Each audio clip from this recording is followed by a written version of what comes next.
आज का जो अपना टॉपिक है वो है temperature and pressure belt. Indian geography में एक टॉपिक आता है जिसका नाम है लोकल इवेंट्स। उन लोकल इवेंट्स को समझने के लिए सबसे पहले आपको ये टॉपिक है वो समझना पड़ेगा। तो चलिए स्टार्ट करते हैं इसको। लेट अस कंसीडर हमारे पास में ये अपनी अर्थ है, ठीक है। अब आपको एक चीज पता है कि अर्थ के अंदर में हमारी जो झुकाव है वो है हमारे पास में 23.5 डिग्री का, 23.5 डिग्री का, 23.5 डिग्री से ये झुकी हुई है, जिसके कारण क्या है जो हमारे पास में सन है वो परपेंडिकुलर रहता है 23.5 डिग्री, 23.5 डिग्री नॉर्थ से लेकर 23.5 डिग्री साउथ तक। मतलब कि क्या कि सन की जो किरणें हैं वो लंबवत रहेंगी यहाँ से लेकर यहाँ तक, ठीक है। 23.5 डिग्री नॉर्थ से लेकर 23.5 डिग्री साउथ तक, 23.5 डिग्री नॉर्थ से लेकर 23.5 डिग्री साउथ तक, ठीक है।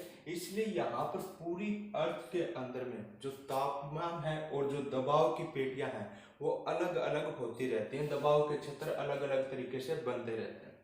जो विंड है होती है हमारे पास में हवा होती है, ठीक है, वो हाई प्रेशर से हमेशा हाई प्रेशर से लो प्रेशर की तरफ में जनरेट होगी, ठीक है, लो प्रेशर की तरफ में बहेंगी। ये चीज आपको याद रखनी है। तो सबसे पहले जो हम लेट अस कंसीडर हमने ये अर्थ मानी है और ये जो हमारी लाइन है मिडिल पार्ट वो है 0 डिग्री, 0 डिग्री। इसको क्या कहते हैं? इक्वेटर कहते हैं, भूमध्य रेखा कहते हैं, ठीक है, याद रखिए ये पॉइंट।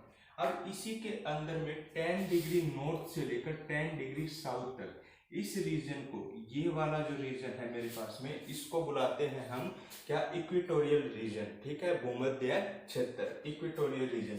तो पहली बेल्ट जो है हमारे पास में ये है और इस बेल्ट के अंदर में हमारे पास में जो प्रेशर बनेगा वो बनेगा low pressure, low pressure generate होगा और जो टेम्परेचर होगा वो होगा हाई टेम्परेचर, उच्च ताप और लो प्रेशर का ये बेल्ट होगी।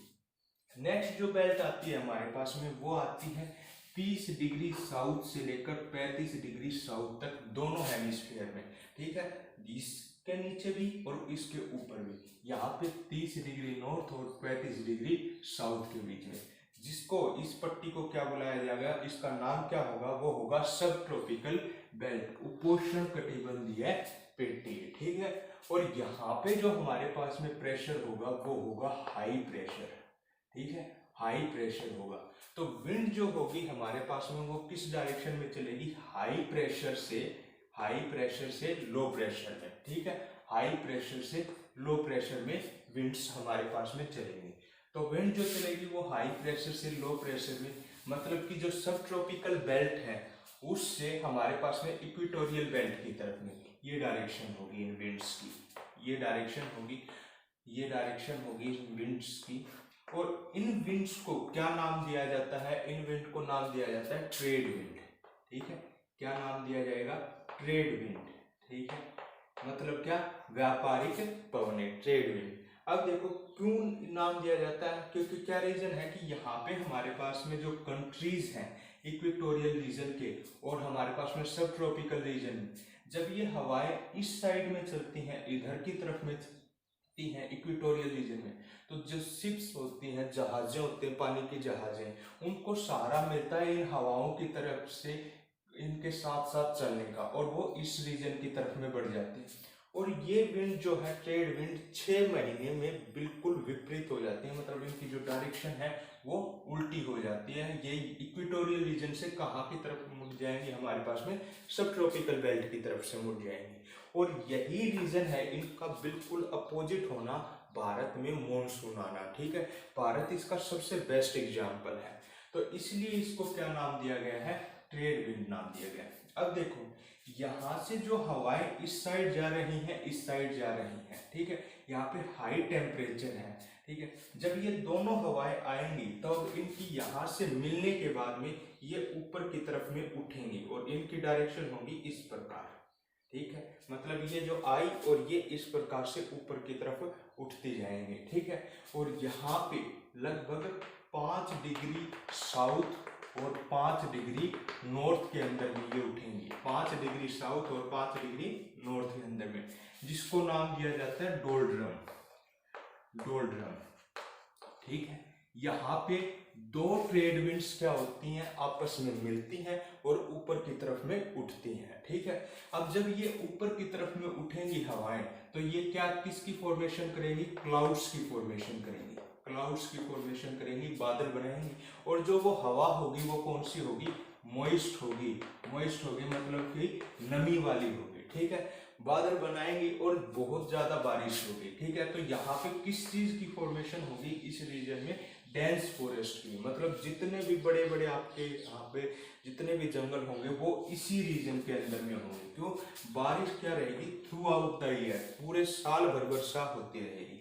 तो चाहे वो आपका अमेजन फॉरेस्ट हो, ठीक है, चाहे आपका इंडोनेशिया का फॉरेस्ट हो, सारे के सारे यहीं पे होंगे। चाहे वो अफ्रीका का कोंगो फॉरेस्ट हो, सभी के सभी कहाँ पे होंगे, इसी लाइन के अंदर में होंगे, ठीक है। अब ये जो विंड है वो वापिस ऊपर उठ के, ठीक है, बारिश करके फिर से मुड़ेगी और कहाँ पे, इधर की तरफ आएगी, ठीक है। ये भी इधर की तरफ आएगी, ठीक है। ये मुड़ी और फिर नीचे कौन सी बेल्ट में, यहाँ पे, ठीक है, यहाँ पे आएगी। अब जब ये नीचे आ रही होंगी तो पहले तो ये शुष्क होंगी, ठीक है, क्या होंगी, शुष्क हवाएं होंगी। तो यहाँ पे जब ये आएंगी, नीचे की तरफ में आएंगी, ठीक है, तो नीचे आते हुए ये घर्षण पैदा करेंगी, फ्रिक्शन पैदा करेंगी। अब यहाँ पे फ्रिक्शन के कारण जो टेम्परेचर होगा वो हाई टेम्परेचर होगा, ठीक है। ये किसके आसपास है, लगभग 23.5 डिग्री नॉर्थ के आसपास, ठीक है, 30 से 35 डिग्री नॉर्थ की बात कर रहा हूँ मैं, अपर हेमिस्फीयर की। नीचे भी सेम सिनेरियो होगा, ठीक है। जब ये नीचे आएंगे तो घर्षण के कारण क्या होगा, टेम्परेचर बहुत ज्यादा। और इसका रीजन क्या होगा, अब की बार जो शुष्क हवाएं हैं तो ना ही, और नीचे की तरफ आ रहे हैं तो बादल की फॉर्मेशन नहीं होगी, तो बारिश भी नहीं होगी।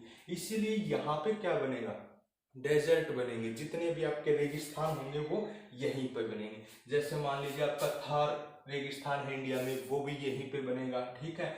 जो आपका सहारा रेगिस्तान है वो भी यहीं पे बनेगा। इसको हम मैप के में भी देखेंगे बाद में, पहले अभी इसको समझते हैं। तो यहाँ पे जब ये नीचे की तरफ आएंगे तो टेम्परेचर क्या होगा, हाईएस्ट होगा, हाईएस्ट टेम्परेचर होगा। तो वर्ल्ड का जो सबसे ज्यादा टेम्परेचर है वो इसी जगह पे मापा जाता है, ठीक है। और एक जगह का नाम है अल अजीजा, अल अजीजा, ठीक है। अल अजीजा ये एक जगह है, नीबिया में ये जगह है, ठीक है। नीबिया कंट्री के अंदर में ये जगह है जिसका temperature highest 58 degree Celsius record हुआ है, ठीक है, 58 डिग्री सेल्सियस। और अगर भारत की बात करें तो भारत में हमारे पास में एक जगह है राजस्थान के अंदर में, चूरू, ठीक है, चूरू राजस्थान के अंदर में ये जगह है जहां का टेम्परेचर 54 डिग्री सेल्सियस रिकॉर्डेड है। तो हाईएस्ट टेम्परेचर का होगा यहाँ पे होगा, ठीक है, हाईएस्ट टेम्परेचर रिकॉर्डेड होगा यहाँ पे।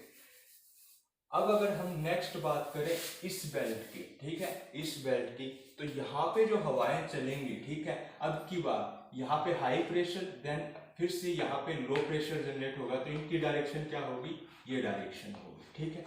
और ये हवाएं कौन सी होंगी, वेस्टर्लीज, वेस्टर्लीज, ठीक है, जिनको हम बोलते हैं पछुआ, पछुआ, ठीक है। ये हवाएं होंगी हमारे पास में पछुआ, ठीक है, वेस्टर्लीज हवाएं होंगी, यहां से चलेंगी ये सारी की सारी। अब इनको अगर हम देखते हैं कौन सी पछुआ हवाएं को, तो ये देखिए कहां से कहां तक करते हैं, सब ट्रॉपिकल बेल्ट से लेकर और कहां पर, सब पोलर बेल्ट तक, मतलब उपोष्ण कटिबंधीय पेटी से लेकर कहां तक हमारे पास में पोलर पेटी के, ठीक है, ध्रुवीय पेटी तक चलती हैं, ठीक है। और इनकी डायरेक्शन फिर क्या होगी, इस साइड में होगी। अब ये वाली भी जो हमारे पास में हवाएं हैं वो किसकी वजह से चलती हैं, ये अर्थ की रोटेशन की वजह से, ठीक है, जो अर्थ हमारे पास में घूमती है उसकी वजह से ये हवाएं चलती हैं। इतना ध्यान रहेगा आपको, ठीक है। नेक्स्ट फिर हमारे पास में जो पॉइंट के ऊपर है, ठीक है, बिल्कुल ध्रुवीय क्षेत्र के ऊपर है, जो लास्ट में है हमारे पास में 90 डिग्री नॉर्थ और 90 डिग्री साउथ, यहाँ पे फिर से हाई प्रेशर जनरेट हुआ, ठीक है, पृथ्वी के घूमने के कारण हाई प्रेशर जनरेट होगा और फिर से हवाएं इस डायरेक्शन में, ठीक है, इस डायरेक्शन में ये हवाएं होंगी। इधर भी सेम सिनारियो, ये पॉइंट आपको याद रहना चाहिए। तो हमारे पास में मैंने आपको 3 प्रकार की यहाँ पे विंड बताई है। सबसे पहले ट्रेड विंड, ठीक है, वेस्टर्लीज, और इनको नाम बोलाते हैं पोलर ईस्टर्लीज, ठीक है, पोलर ईस्टर्लीज, पोलर ईस्टर्लीज, ठीक है, ध्रुवीय पवने। ठीक है, ये पॉइंट आपको याद रहना चाहिए। अब इनका क्या क्या, इनकी वजह से हमारे पास में वर्ल्ड में क्या क्या चीजें होती हैं, इनको हम एक बार मैप के थ्रू और देखते हैं। ठीक है, तो चलिए इसको एक बार मैं रब कर देता हूँ, मैप के थ्रू देखते हैं। मैं एक बार हट जाता हूँ, आप इसको क्या करिए, स्क्रीनशॉट ले लीजिए और फिर जो जो चीजें आपको देखनी है वो देख लीजिए। तो अभी इसको